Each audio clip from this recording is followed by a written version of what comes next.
Rangasak manuk ieu lagi. Tuh. Resan di aya tah. Buahna tuh itu paling ditu hiji dengan ieu nu asak nu cigahna teh. Tuh. Tah kang ngabentenkeun warginya ieu. Kang ngabentenkeun anu asak sareng nu atah. Anu atah mah ieuna pageuh wargi tuh.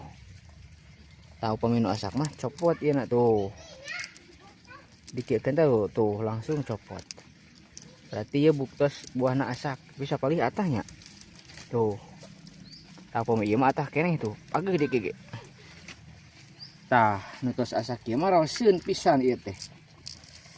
Tuh. Warnana hideung. Bismillahirrahmanirrahim.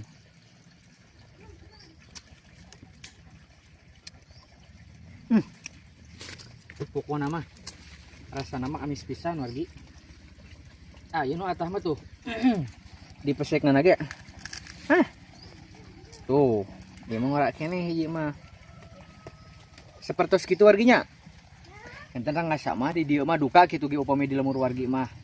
Di dieu mah disebatna rangasa mah nu kieu. Atanapi hangasa aya nyebatkeun rangasa hejo. Tapi kang ngeraosna mah sami amis. Atur nuhun.